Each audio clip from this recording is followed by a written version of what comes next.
सोचिए, आज से हजारों साल पहले जब दुनिया की कई सभ्यताएं बस जीना सीख ही रही थीं, तब हमारे भारतीय उपमहाद्वीप में एक ऐसा समाज बस चुका था जो आज के आधुनिक शहरों को भी टक्कर दे दे। इस विश्लेषण में हम बात करेंगे हड़प्पा सभ्यता की।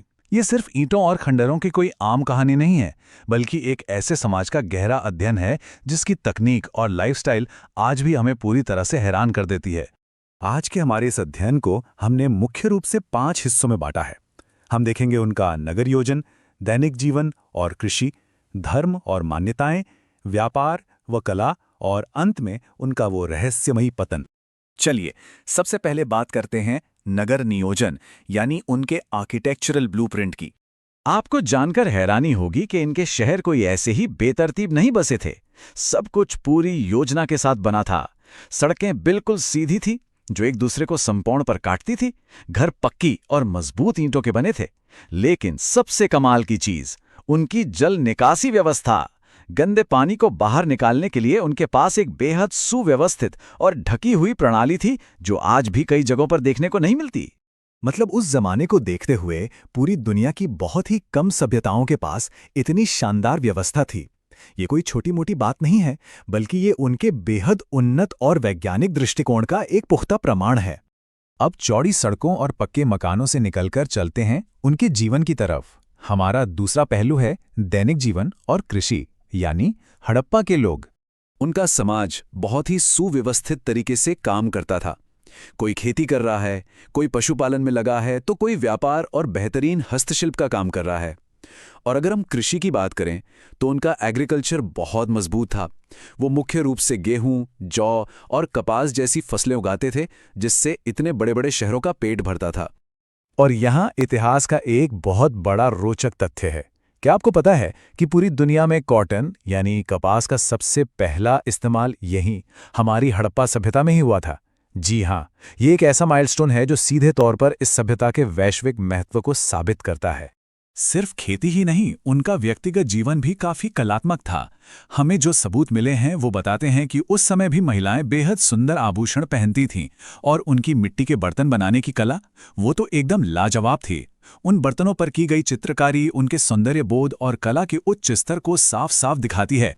चलिए अब इस सभ्यता के थोड़े रहस्यमयी हिस्से की ओर बढ़ते हैं। हमारा तीसरा बिंदु है धर्म और मान्यताएं, यानी उनका आध्यात्मिक जुड़ाव। हालांकि खुदाई में हमें कोई बहुत बड़े मंदिर तो नहीं मिले हैं, लेकिन उनकी आस्था के पक्के सुराग जरूर मिले हैं। वो प्रकृति से बहुत गहराई से जुड़े थे, पेड़ों और जानवरों का दिल से सम्मान करते थे। हमें वहां मातृदेवी की मूर्तियां मिली हैं, और सबसे ज्यादा ध्यान खींचती हैं वो खास मोहरें जिन पर बनी आकृतियों को कई इतिहासकार भगवान शिव का ही प्रारंभिक रूप मानते हैं। अब आते हैं चौथे हिस्से पर, व्यापार और उन्नत कला, यानी उनकी वैश्विक पहुंच। हड़प्पा के लोग सिर्फ अपनी सीमाओं में कैद नहीं थे, वो दुनिया से कटे हुए बिल्कुल नहीं थे। सबूत बताते हैं कि उनका एक बहुत ही मजबूत व्यापारिक नेटवर्क था।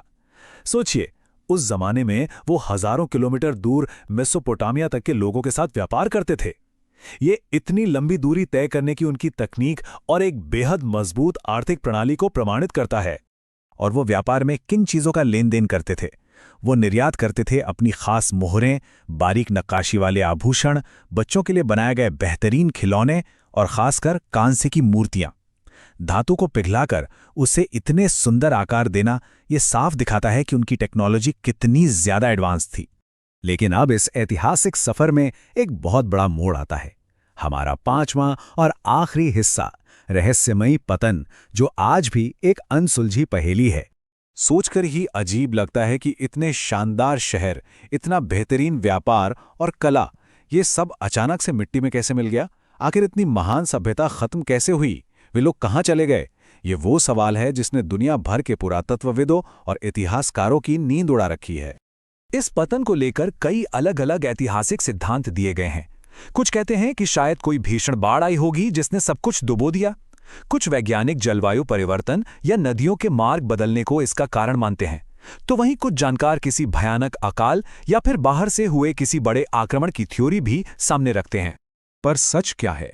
इतनी रिसर्च और इतने सारे सिद्धांतों के बावजूद सच्चाई यही है कि इसके पतन का असली कारण आज भी एक बहुत बड़ा रहस्य बना हुआ है।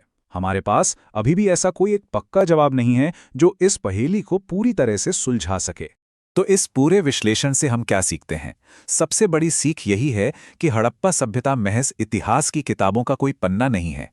ये एक बहुत ही शक्तिशाली याद दिलाती है कि आज से हजारों साल पहले भी हमारा भारत तकनीकी, सामाजिक और आर्थिक रूप से कितना अधिक विकसित था।